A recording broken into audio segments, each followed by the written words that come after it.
Hi hello ನಮಸ್ಕಾರ ಸ್ನೇಹಿತರೆ.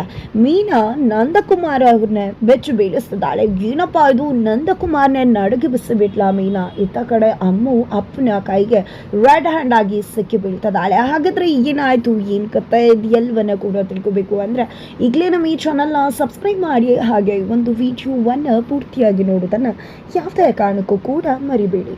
ಇಲ್ಲಿ ನಿಜವಾಗ್ಲೂ ಸಿದ್ದುನ ಪ್ರೀತಿ ಮಾಡ್ತಿರೋ ಅಮ್ಮು ಕಣ್ಣೀರು ಹಾಕ್ತಿದ್ದಾಳೆ. ಯಾಕಂದ್ರೆ ಸಿದ್ದುಗೆ ಅಮ್ಮನ ಕರ್ಕೊಂಡು ಬಾ, ನಿಮ್ಮ ಸಂಬಂಧಿಕರನ್ನಾದ್ರೂ ಕರ್ಕೊಂಡು ಬಂದು ಹೆಣ್ಣು ಕೀಳು ಅಂತ ಹೇಳಿದ್ದು. ಆದರೆ ಸಿದ್ದು ಯಾವುದಕ್ಕೂ ಕೂಡ ಮನ್ಸು ಮಾಡಲಿಲ್ಲ. ಓಡ್ ಹೋಗೋಣ ಬಾ ಅಂತ ಹೇಳಿದ್ರು. ಬಟ್ ಅಮ್ಮಗೆ ಅದಕ್ಕೆ ಒಪ್ಪಿಗೆ ಇಲ್ಲ.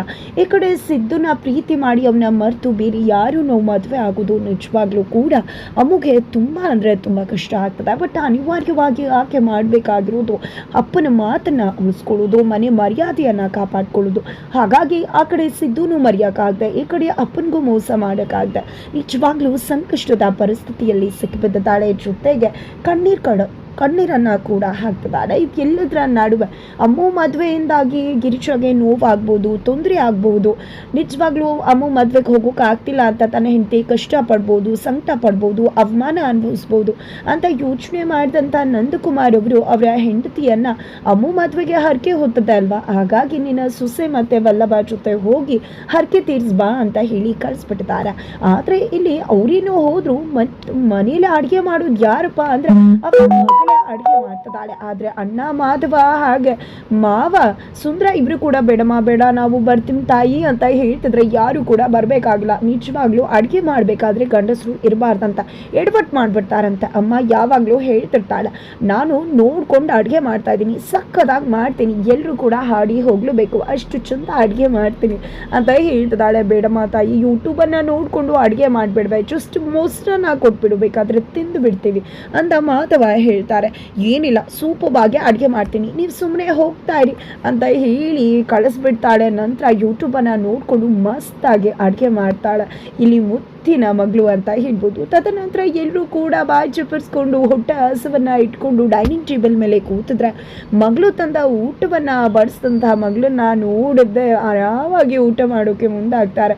ಈ ಕಡೆ ಎಲ್ಲರೂ ಕೂಡ ಊಟ ಮಾಡ್ತಿದ್ದಾಗೆ ಸಖತ್ತಾಗಿದೆಯಾ, ಚೆನ್ನಾಗಿರುತ್ತೆ ಅಲ್ವಾ, ನಾನು ಮಾಡೋ ಕೈ ರುಚಿ ಅಂದರೆ ಸೂಪರ್ವಾಗೇ ಇರುತ್ತೆ ಅಂತ ಹೇಳಿ ಹೇಳ್ತಿದ್ರೆ ಈ ಕಡೆ ಕೇಶವ, ಹೌದಮ್ಮ ಸಕ್ಕತ್ತಾಗಿದೆ, ನೀನು ಮಾಡಿರೋ ಟೇಸ್ಟ್ ನೀನು ನೋಡಬಾರ್ದ, ಎಷ್ಟು ಚೆನ್ನಾಗಿ ಮಾಡಿದ್ಯಾ, ನೀನು ತಿನ್ನು ಅಂತ ಹೇಳಿ ಊಟ ಮಾಡು ಅಂತ ಹೇಳಿ ಮಾಡಿಸ್ತಾರೆ. ಒಂದು ತುತ್ತು ತಿಂತಿದ್ದಾಗ ಬಬ್ಬಾ ತಿನ್ನೋಕೆ ಆಗ್ತಿಲ್ಲ, ನಿಜವಾಗ್ಲೂ ಸಾರಿ ಅಪ್ಪ, ಇನ್ಯಾವತ್ತೂ ಈ ರೀತಿ ಮಾಡೋದಿಲ್ಲ, ದಯವಿಟ್ಟು ಇದನ್ನು ತಿನ್ನಕ್ಕಂತೂ ಆಗಲ್ಲ, ಉಪ್ಪಿಲ್ಲ ಸಿಪ್ಪಿಲ್ಲ ಖಾರ ಇಲ್ಲ ಏನೂ ಇಲ್ಲ ಅಂತ ಹೇಳ್ತಿದ್ದಾಳೆ.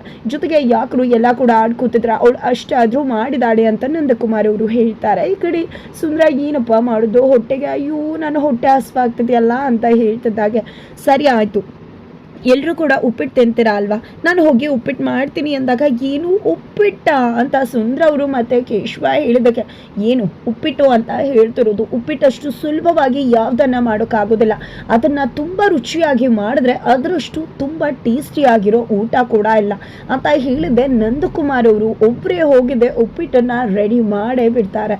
ಇತ್ತ ಕಡೆ ಅಮ್ಮು ಕಣ್ಣೀರು ಹಾಕ್ತಾ ಇದ್ರೆ ಅವಳ ಲವರ್ಸ್ ಇದ್ದು ಮನೆಗೆ ಎಂಟ್ರಿ ಕೊಟ್ಟಿದ್ದಾರೆ. ಮನೆ ಕೆಲಸದವರಾಗೆ ರೀತಿ ಎಂಟ್ರಿ ಕೊಟ್ಟವ್ರೆ. ಇಲ್ಲಿ ಕೊನೆಗೂ ಅಮ್ಮು ಚಿಕ್ಕಮ್ಮನ ಕೈಗೆ ಸಿಕ್ಕಾಕೋತಾರೆ. ನನ್ ಎಲ್ಲೋ ನೋಡಿದನಲ್ಲ, ನಾನು ಯಾರು ಇವನು ಅಂತ ಅನ್ಕೋತಿದ್ದಾಗನೆ ಇಲ್ಲಿ ಅಮ್ಮು ರೂಮನ್ನು ಹುಡುಕ್ತಿರೋ ಅವನನ್ನು ನೋಡಿ, ಹೋ ಇವನೇ ಅಲ್ವಾ ಅಮ್ಮು ಪ್ರೀತಿ ಮಾಡ್ತಿರೋ ಹುಡುಗ, ಹೋ ಮನೆಗೆ ಬಂದಿದ್ದಾನ, ಇವನನ್ನು ಮೊದಲು ಅಮ್ಮು ರೂಮಿಗೆ ಕಳಿಸ್ಬೇಕು ಅಂತ ಅಂದ್ಕೊಂಡಿದ್ದೆ.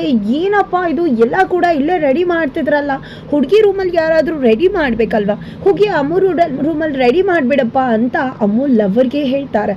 ಎಲ್ಲಿ ಅಂದಾಗ ಮೇಲ್ಗಡೆನೇ ಇರೋದು, ಹೋಗು ಅಂತ ಹೇಳಿ ಇಲ್ಲಿ ಅಮ್ಮು ಚಿಕ್ಕಮ್ಮ ಕಳಿಸ್ಬಿಡ್ತಾರೆ. ತದನಂತರ ಇಲ್ಲಿ ಅವತ್ತು ಗಿರ್ಜಾ ಹೋದ್ಲು, ಇವತ್ತು ಭಾವ ನಿಮ್ಮಿಂದ ದೂರ ಹೋಗ್ತಿದ್ದಾಳೆ, ನೋಡ್ತಾರೆ ನಿಮ್ಮ ಮನೆ ಮರ್ಯಾದೆ ಏನಾಗತ್ತೆ ಅಂತ ಹೇಳಿ ಮನೆ ಮರ್ಯಾದೆ ಹಾಳಾದರೆ ಖುಷಿ ಪಡ್ತಿರೋ ಏಕಮಾತ್ರ ಹೆಣ್ಮಗಳು ಅಂದರೆ ಇವರೇ ಅಂತಾನೆ ಅನಿಸುತ್ತೆ. ಬಟ್ ಅಲ್ಲಿ ನಿಜವಾಗ್ಲೂ ಸೂರ್ಯಕಾಂತ್ ಅವರ ಹೆಂಡತಿ ಕಣ್ಣೀರು ಹಾಕ್ತಿದ್ದಾರೆ. ಅಲ್ಲಿ ಅತ್ತೆ ಬಂದು ಸಮಾಧಾನ ಮಾಡ್ತಿದ್ದಾರೆ. ಅತ್ತೆ, ಇಷ್ಟು ದಿನ ಯಾವತ್ತೋ ಒಂದಿನ ಈ ಕುಟುಂಬ ಒಂದಾಗ್ಬೋದು ಅಂತ ಅಂದ್ಕೊಂಡಿದ್ದೆ, ಎಷ್ಟೇ ಮಿಸ್ಅಂಡರ್ಸ್ಟ್ಯಾಂಡಿಂಗ್, ಎಷ್ಟೇ ಶತ್ರುತ್ವ ದ್ವೇಷ ಇದ್ರೂ ಒಂದಲ್ಲ ಒಂದಿನ ಒಂದಾಗುತ್ತೇನೋ ಅನ್ನೋ ಮನಸ್ಸಿತ್ತು. ಆದರೆ ಇವಾಗ ನೋಡಿದ್ರೆ ಖಂಡಿತ ಇನ್ನೆಂದೂ ಬಂದಾಗೋದಿಲ್ಲ ಅನಿಸುತ್ತೆ. ನಮ್ಮ ಗಿರಿಜಾ ನನ್ನ ಬಗ್ಗೆ ಏನು ಅಂದ್ಕೊಂಡ್ಳು, ಇಷ್ಟು ಒಂದಷ್ಟು ಅವಕಾಶನಾದರೂ ಇತ್ತು ಅವಳ ಜೊತೆ ಮಾತಾಡೋದು, ಆದರೆ ಇನ್ನು ಮುಂದೆ ಅವಳು ನಮ್ಮ ಜೊತೆ ಮಾತಾಡೋದೇ ಇಲ್ಲ ಅನ್ಸುತ್ತೆ. ನಿಜವಾಗ್ಲೂ ನನಗೆ ಎಂಥ ಕೆಲಸ ಮಾಡಿಬಿಟ್ಟ, ಈ ಮನೆ ಗಂಡಸರ ಅಹಂಕಾರಕ್ಕೆ ನಮ್ಮ ಸಂಬಂಧನೇ ಹಾಳಾಗೋಯ್ತಲ್ಲ, ನಮ್ಮ ಗಿರಿಜಾ ಮನಸ್ಸಿಗೆ ಎಷ್ಟು ನೋವು ಮಾಡಿಬಿಟ್ಟ ಅಂತ ಅಮ್ಮು ತಾಯಿ ಕಣ್ಣೀರು ಹಾಕ್ತಿದ್ದಾರೆ. ಆ ಕಡೆ ಅಮ್ಮು ರೂಮ್ಗೆ ಸಿದ್ದು ಎಂಟ್ರಿ ಕೊಡ್ತಿದ್ದಾಗ ಯಾಕೆ ಬಂದೆ ನೀನು ಅಂತ ಅಮ್ಮು ಕೇಳ್ತಿದ್ದಾಳೆ. ನೀನು ಬಿಟ್ಟಿರೋಕ್ಕಾಗೋದಿಲ್ಲ, ನನ್ನಿಂದ ಪ್ಲೀಸ್ ಅರ್ಥ ಮಾಡ್ಕೊ ಅಮ್ಮು ಅಂದಾಗ ನಾನು ನಿನಗೆ ಕೊಡಬೇಕಾಗಿರೋ ಎಲ್ಲ ಟೈಮು ಕೊಟ್ಟಾಯಿತು, ಇವಾಗ ಬಂದಿದ್ಯಲ್ಲ ನೀನು ಅಂತ ಪ್ರಶ್ನೆ ಮಾಡ್ತಿದ್ದಾಳೆ. ಮೊದಲು ಇಲ್ಲಿಂದ ಹೊರಟೋಗು ಅಂತ ಹೇಳ್ತಿದ್ರೆ ಅಷ್ಟರಲ್ಲಿ ಅಪ್ಪ ಮತ್ತು ಚಿಕ್ಕಪ್ಪ ಅಲ್ಲಿಗೆ ಎಂಟ್ರಿ ಕೊಡ್ತಾರೆ. ಇಬ್ಬರು ಕೂಡ ಡೋರ್ನ ನಾಕ್ ಮಾಡ್ತಿದ್ದಾರೆ. ಏನಪ್ಪ ಮಾಡೋದು ಅಂದ್ಕೊಂಡೆ, ಅಲ್ಲಿ ಒಂದು ರೂಮಲ್ಲಿ ಬಚ್ಚಿಟ್ಬಿಡ್ತಾಳೆ ಹಿಂದೆ ಸಿದ್ದುನ. ತದನಂತರ ಡೋರ್ ಓಪನ್ ಮಾಡ್ತಾಳೆ. ಯಾಕಮ್ಮ ಏನಾಯಿತು ಅಂದಾಗ ನಿಮ್ಮನ್ನು ಬಿಟ್ಟು ಹೋಗ್ತಿದ್ದೀನಿ ಅಂತ ಬೇಜಾರಾಗ್ತದೆ ಅಪ್ಪ ಅಂದಾಗ, ಬೇಜಾರು ಮಾಡ್ಕೋಬೇಡ ಮಗಳ, ನಿಜವಾಗ್ಲೂ ನಾಳೆ ಅಷ್ಟರಲ್ಲಿ ನಿನ್ನ ಮದುವೆ ಆಗಿಬಿಡತ್ತೆ, ಇನ್ನೊಂದು 2 ದಿನ ಫಾರಿನ್ಗೆ ಹೋಗ್ಬಿಡ್ತೀಯ, ಅದಕ್ಕೋಸ್ಕರನೇ ಬಂದ್ವಿ, ತಗೋ ನಿನಗೆ ಒಡವೆಗಳು. ಇದನ್ನು ನಾವು ಅವತ್ತು ಕೂಡ ನಮ್ಮ ತಂಗಿ ಕೊಡಬೇಕು ಅಂದ್ಕೊಂಡ್ವಿ, ಅವಳು ನಮ್ಗೆ ಮೋಸ ಮಾಡಿ ಹೋಗ್ಬಿಟ್ಲು, ಈಗ ನಿನಗೆ ತೊಗೊಂಡು ಬಂದಿದ್ದೀವಿ, ತಗೋಮ್ಮ, ನನಗೆ ಗೊತ್ತು ನನ್ನ ಮಗಳು ಏನು ಅಂತ ಹೇಳಿ ಎಲ್ಲ ಒಡವೆಗಳನ್ನ ಕೂಡ ಕೊಡ್ತಾರೆ. ನಿನಗೆ ನಾನೇ ಊಟ ಮಾಡಿಸ್ತೀನಿ ಅಂತ ಊಟ ಮಾಡಿಸಿದ್ದಾರೆ. ನಾಳೆಯಿಂದ ನನ್ನ ಮಗಳಿಗೆ ನಾನು ಊಟ ಮಾಡಿಸೋಕ್ಕಾಗೋದಿಲ್ಲ, ಮದುವೆ ಆಗಿ ಹೋದ್ಮೇಲೆ ನಮ್ಮ ಮಗಳು ಯಾವ ಹಬ್ಬಕ್ಕೆ ಬರ್ತಾಳೆ ಅಂತ ಕಾಯೋದೇ ನಮ್ಮ ಪರಿಸ್ಥಿತಿ ಆಗಿಬಿಡುತ್ತೆ ಅಂದಾಗ, ಅಪ್ಪ ನಂಗೆ ಮದುವೆನೇ ಬೇಡ ಅಪ್ಪ ಅಂತ ಹೇಳಿ ಅಮ್ಮು ಕಣ್ಣೀರು ಹಾಕ್ತಾಳೆ. ಆ ರೀತಿ ಮಾತಾಡೋಕ್ಕಾಗತ್ತಮ್ಮ, ಅದೆಲ್ಲ ಹೆಣ್ಮಕ್ಳು ಬದುಕಲ್ಲಿ ನಡೆಯೋದೇ ಅಲ್ವಾ ಅಂತ ಹೇಳಿ ಅವರೇ ತುತ್ತನ್ನು ತಿನ್ನಿಸ್ತಾರೆ. ತದನಂತರ ಇತ್ತ ಕಡೆ ನಂದಕುಮಾರ್ ಅವರು ಮಾಡ್ಕೊಂಡು ಬಂದಿರೋ ಊಟನ ಎಲ್ಲರೂ ಕೂಡ ತಿಂತಾರೆ. ವಾವ್ ಸಕ್ಕತ್ತಾಗಿದೆ, ಉಪ್ಪಿಟ್ಟು ಎಷ್ಟು ಚೆನ್ನಾಗಿ ಮಾಡಿದ್ದೀರಾ ಅಂತ ಹೊಗಳುತ್ತಾರೆ. ಅಪ್ಪ ಸಾರಿ ಅಪ್ಪ, ನಿಜವಾಗ್ಲೂ ನಾನು ಇಷ್ಟೊತ್ತಿಗೆ ಅಡುಗೆ ಕಲಿಬೇಕಾಗುತ್ತೋ, ಗಂಡನ ಮನೆಗೆ ಹೋದಾಗ ಏನಪ್ಪ ಅವ್ಳಿಗೆ ಏನೂ ಬರಲ್ಲ ಅಂತ ಅಪ್ಪ ಅಮ್ಮನ ಬೈತಾರೆ. ಸಾರಿ ಅಪ್ಪ ನಾನು ಕಲ್ತ್ಕೋತೀನಿ ಅಂದಾಗ, ಮೊದಲು IASಗೆ ಚೆನ್ನಾಗಿ ಓದಿ ಪ್ರಿಪೇರ್ ಆಗು, ಆಮೇಲೆ ಇದನ್ನೆಲ್ಲ ನೋಡ್ಕೊಳ್ಳುವ ಅಂತ ಹೇಳಿ ನಂದಕುಮಾರ್ ಹೇಳ್ತಾರೆ. ತದನಂತರ ಇತ್ತ ಕಡೆ ಮೀನಾ ಹಾಗೆ ವಲ್ಲಭ ಗಿರೀಶ್ ಅವರು ಎಲ್ಲರೂ ಕೂಡ ಹೋಟೆಲ್ಗೆ ಬಂದಿದ್ದಾರೆ. ಗಿರೀಶ್ ಮುಖದಲ್ಲಿ ನಗುವಿಲ್ಲ. ಏನಮ್ಮ ಈ ರೀತಿ ಇದೆಯಾ, ತಿಂಗಳಲ್ಲಿ 2 ಬಾರಿ ಒಳ್ಳೆ ಹೋಟೆಲಲ್ಲಿ ಉಳ್ಕೊಳ್ಳೋ ಅವಕಾಶ ಸಿಕ್ತು ಅಂತ ಖುಷಿ ಪಡು ಅಂತಿದ್ದಾರೆ. ಈ ಕಡೆ ಮೀನಾ ಯಾಕತ್ತೆ ಈ ರೀತಿ ಇದ್ದೀರಾ ಅಂದಾಗ, ನಮ್ಮಮ್ಮಂಗೆ ಆ ಕಡೆ ಅಮ್ಮ ಮದುವೆ ಆಯಿತು ಅಂತಿದ್ದಾಗೆ ನೋಡಿ ಅದಕ್ಕೆ ಮುಖದಲ್ಲಿ ಖುಷಿ ಕಾಣ್ಬಿಡತ್ತೆ. ಸರಿ ನಾನು ಹೋಗಿ ಊಟ ತೊಗೊಂಡು ಬರ್ತೀನಿ ಅಂತ ಹೇಳಿ ವಲ್ಲಭ ಹೋಗ್ತಾರೆ. ಅತ್ತೆ ಯಾಕತ್ತೆ, ನಾನು ಬರೋ ಬದಲು ಮಾವನ್ನೇ ಕರೆಸಿದ್ದೆ ಚೆನ್ನಾಗಿತ್ತು, 1-2 ದಿನ ಆರಾಮಾಗಿ ಬಂದ ಸಗಿ ಟ್ರಿಪ್ ಮಾಡ್ಕೊಂಡು ಬರ್ಬೋದಿತ್ತು ನೀವು ಅಂಥದ್ದಾಗಿ ಮುಖ ಅರಳು ಬಿಡುತ್ತೆ ಗಿರೀಶ್ ಅವ್ರಿಗೆ. ತದನಂತರ ಆಯ್ತ ಕಡೆ ಸರಿ ಎಲ್ಲನೂ ಕೂಡ ಪ್ಯಾಕ್ ಮಾಡ್ಕೊಂಡಿದ್ಯಾ ಅಲ್ವಾ ಅಂದಾಗ, ನಾಳೆ ಪ್ಯಾಕ್ ಮಾಡ್ಕೋತೀನಿ ಅಂತಾರೆ. ಅಷ್ಟರಲ್ಲಿ ಸಿದ್ದೂರು ಇರೋ ರೂಮ್ ಕಡೆ ಹೋಗ್ತಿರ್ತಾರೆ ಸೂರ್ಯಕಾಂತ್, ಬಟ್ ತಡೆದಿದ್ದೆ, ನಾಳೆ ನಾನು ಎಲ್ಲ ಪ್ಯಾಕ್ ಮಾಡ್ಕೋತೀನಿ ಅಪ್ಪ ಅಂತ ಹೇಳ್ತಾಳೆ. ಹಾಗಾಗಿ ಸರಿ ಆಯಿತು ಮಗಳೇ ಅಂತ ಹೇಳಿ ಸೂರ್ಯಕಾಂತ್ ಅವರು ಹೊರಡ್ತಾರೆ. ತದನಂತರ ಆಯ್ತ ಕಡೆ ನಂದಕುಮಾರ್ ಅವರು ಮೀನಾ ನಂಬರ್ಗೆ ಕಾಲ್ ಮಾಡ್ತಾರೆ. ಮೀನಾಗೆ ತುಂಬ ಖುಷಿ ಆಗಿಬಿಡುತ್ತೆ. ಅತಿ ಮಾವ ನನ್ನ ನಂಬರ್ ಕಾಲ್ ಮಾಡಿದ್ದಾರೆ ಅಂತ ರಿಸೀವ್ ಮಾಡ್ತಿದ್ದಾಗೆ ಹಲೋ ಅಂತಾರೆ. ಹಲೋ ಅಂದ ತಕ್ಷಣ ಯಾರು ಅಂದಾಗ, ನಾನು ಅಂದರೆ ಯಾರು ಅಂತಾರೆ ಇಲ್ಲಿ ಮೀನಾ ಅವರು. ಅದಕ್ಕೆ ನಂದ ಅಂದರೆ ಯಾವ ನಂದ, ಆ ನಂದ ಅಂತ ಹೇಳ್ತಿದ್ದಾಗ, ಇಲ್ಲಿ ಏನೇ ಈ ಥರ ಮಾತಾಡ್ತೀಯ ಸುಮ್ಮನಿರು ಅಂತ ಹೇಳಿ ಗಿರೀಶ್ ಅವರು ಹೇಳ್ತಿದ್ರು.